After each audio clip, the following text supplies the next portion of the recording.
हे प्रकार बहुतेक सर्व पक्षाने थांबवलेले आहेत. उमेदवारांचे अर्ज वैध ठरल्यावरती जी यादी येते ती फायनल.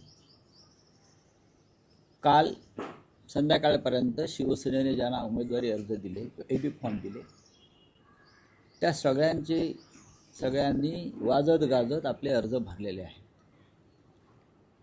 महाराष्ट्र नवनिर्माण सेनेच्या उमेदवारांनी सुद्धा उत्साहात अर्ज भरलेले आहेत. काही ठिकाणी शिवसेना, महाराष्ट्र नवनिर्माण सेना यांनी एकत्र जाऊन अर्ज भरलेले आहेत.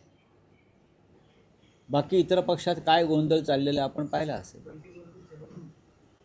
14 ठिकाणी महायुती तुटलेली आहे. जी काय महायुती म्हणतायत ती 14 महानगरपालिकांमध्ये ही महायुती तुटलेली आहे. अनेक शहरामध्ये महायुतीमध्ये लोक एकमेकांच्या छाताडावर बसलेले आहेत. शिस्तबद्ध वगैरे भारतीय जनता पक्षाच्या तिकीट वाटपात नाशिकपासून संभाजीनगरपर्यंत आणि ठाण्यापर्यंत काय गोंधळ झाला आणि लोकांनी, महिलांनी, मुलींनी कसा आक्रोश केला हे सुद्धा चित्र पाहण्यासारखं होतं. बाहेरून आलेल्या उमेदवारांना, गुंडांना उमेदवारी देण्याचं काम अजित पवारांपासून सर्वच पक्षाने केलं. ही लोकशाही आहे त्यांच्या पक्षात. की रीग आहे आमच्याकडे म्हणून हा गुंडांची रीग लागलेली आहे. काल गजा मारण्याच्या बायकोला अर्ज दिलाय आणि रीग लागली आहे ती पैसे घेण्यासाठी.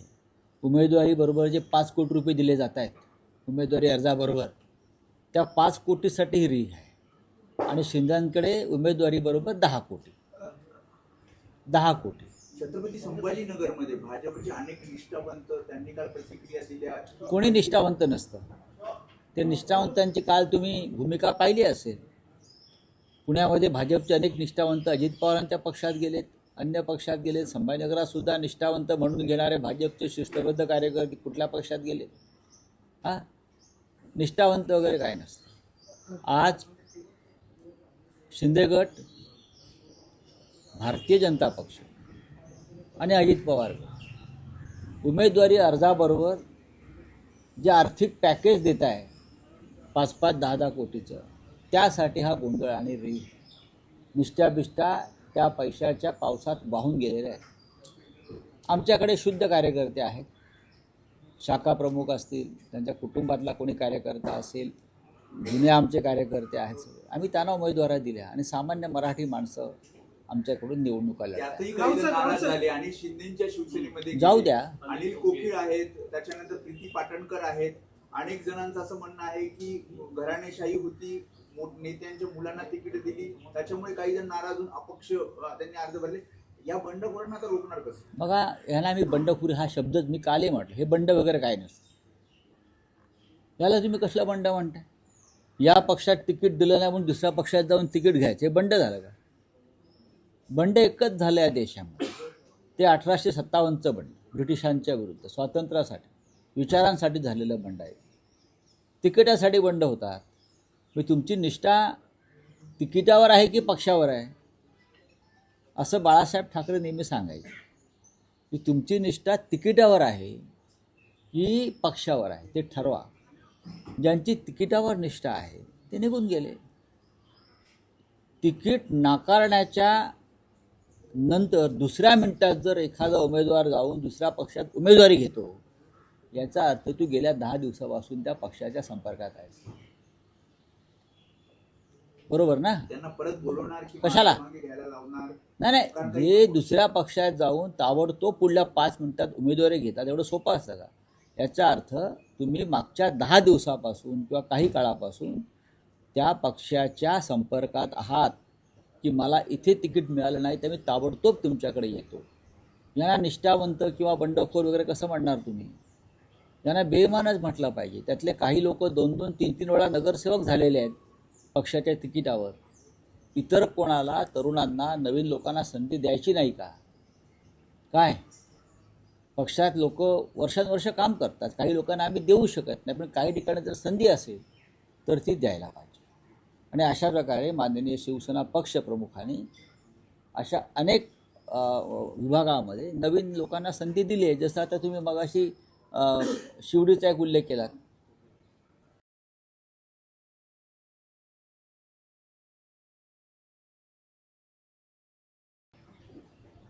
राज ठाकरे राऊत उद्धव साहेब, ठाकरेंचं राऊत भेट साहेब, झाली. राऊत त्याच्यामुळे साहेब, मातोश्रीच्या आवळा देऊन कोहळा काढलाय.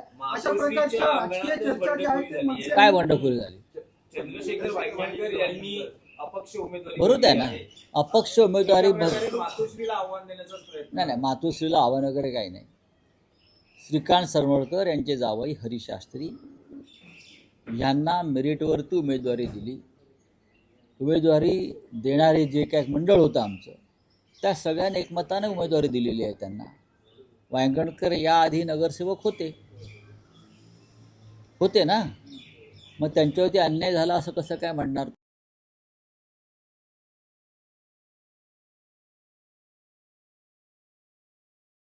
पण राऊतसाहेब वायंगणकरांच्या उमेदवारीसाठी काल असं बघितलं, इकडच्या अनेक स्थानिक शाखा प्रमुखांनी नाराजी व्यक्त बघा. केली आहे, राजीनामे दिले.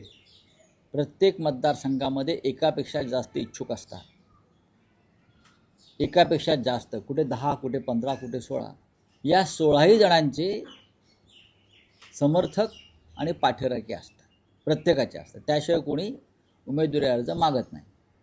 शाखा प्रमुख, उपविभाग प्रमुख, इतर सामाजिक कार्यकर्ते प्रत्येकाला आता समाज माध्यमांच्या माध्यमातून समर्थक मिळतात आणि मग ते राजीनाम्याचं नाट्य वगैरे करत असतात. पाहू ना, हे काय अशा प्रकारे पहिलंच घडत नाही ना. यापूर्वी आम्ही गेल्या 60 वर्षापासून निवडणुका लढवतो आहे आणि तेव्हापासून हे चित्र सर्वत्र पाहायला पण मिळतं. अपक्ष मागे घेतील अर्ज 9 ठिकाणी 9-10 ठिकाणी हो, मग आता ती- काल राज ठाकरे उद्धव ठाकरेंची भेट झाली. आम्ही होतो त्याच्यामध्ये. अर्ज अनेक जण मागे घेतील. जे इतर पक्षात जाऊन ज्याने उमेदवारा घेतल्या आणि ते त्याला बंडाची उपमा देत असतील, त्यांच्याकडनं अपेक्षा नाही. ते 5-10 कोटीसाठी गेलेले आहेत.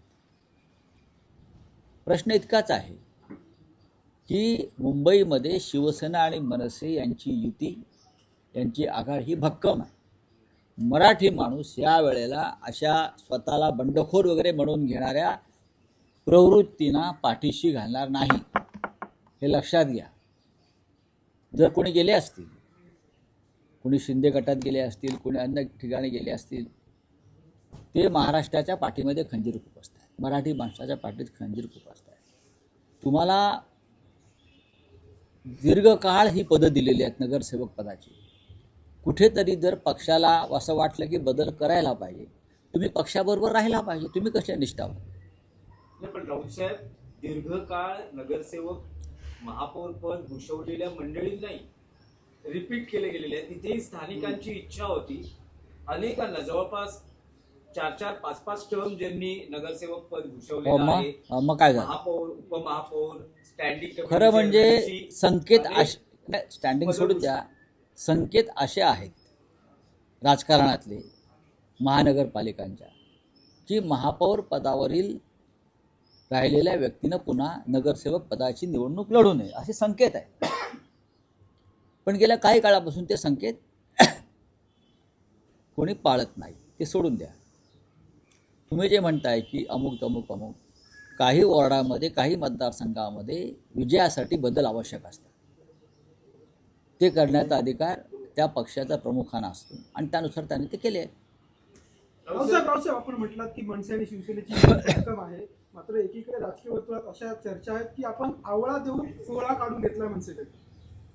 राजकीय वर्तुळातल्या चर्चांना फार किंमत द्यायची गरज नाही. काल माननीय राज ठाकरे काल मातोश्रीवरती होते ना, का कोहळा मिळाला म्हणून ते आले होते का? आणि तुम्हीच त्यांची मातोश्री बाहेर हसत बाहेर पडतानाची छायाचित्र दाखवलीत ना. तर तुम्ही कोण ठरवणार आवळा कोहळा? तुम्ही नाही ठरवू शकत. राऊतसाहेब पण काल राजसाहेबांना त्यांच्या पक्षाला जास्तीत जास्त जागा मिळाव्यात, जिंकून याव्यात, अशी आमची इच्छा आहे आणि भावना आहे. कारण त्यांच्या पक्षानं म्हणजे महाराष्ट्र नवनिर्माण सेनेनं सुद्धा उत्तम जागा जिंकल्या, तर शिवसेनेनं जिंकलेल्या जागांना किंमत आहे. तरच आम्ही बहुमताचा आकडा जो आहे तो पार करू शकतो. त्याच्यामुळे आम्हाला असं वाटतं की राजसाहेबांच्या महाराष्ट्र नवनिर्माण सेनेनं सुद्धा त्यांना मिळालेल्या जागापैकी किमान 80% जागा जिंकाव्यात आणि आम्ही सगळे त्यासाठी प्रयत्न करू. राहुल साहेब, काल 2 तास राज ठाकरे उद्धव ठाकरे मातोश्रीत होते. काही प्रचाराचं सूत्र, सभांचं हो. नियोजन वगैरे काही ठरलं आहे का? नक्कीच काल आम्ही होतो, राजसाहेब आले. त्याच्या आधी मी राजसाहेबांच्या निवासस्थानी गेलो होतो. आम्ही चर्चा करून मग आम्ही उद्धवजींनी निमंत्रित केलं त्यांना की आपण मातोश्रीवर या, आपण चर्चा करू. आणि चर्चेचं जे सूत्र आहे ते संयुक्त सभा, प्रचाराची दिशा, शिवतीर्थावर सभा किंवा मुंबई, नाशिक, कल्याण, डोंबिवली, ठाणे इथे संयुक्त सभा कधी आणि कशा प्रकारे घ्यायच्या ह्याच्यावर नक्कीच काल चर्चा झाली. त्यात लपवण्यासारखं काही नाही. जाहीरनाम्याचं प्रकाशन, संयुक्त जाहीरनामा, त्या संदर्भात चर्चा झाली आणि ती सकारात्मक झाली, व्यवस्थित झाली. त्याचे काही आता आम्ही त्या संदर्भातल्या काही गोष्टी आम्ही आज ठरवून टाकू. महापालिका निवडणुकीत जसा ब्रँड ठाकरे हा प्रचाराचा केंद्रबिंदू असेल ठाकरे बंधूंच्या युतीचा, तसं भाजप आणि महायुतीचेही स्टार प्रचारक मुंबईत येणार आहे. म्हटलं जातंय की पंतप्रधान नरेंद्र मोदी हे नाही, सुद्धा प्रचारासाठी येऊ नाही शकतात. म्हणजे महानगरपालिकाच्या निवडणुकीला राष्ट्रपतीला आणलं तरी मला आश्चर्य वाटणार नाही. जसं काल म्हणालो मी की परदेशातून जर कोणी मोदींना मिठा मारणारे लोक आले तरी मला आश्चर्य वाटणार नाही.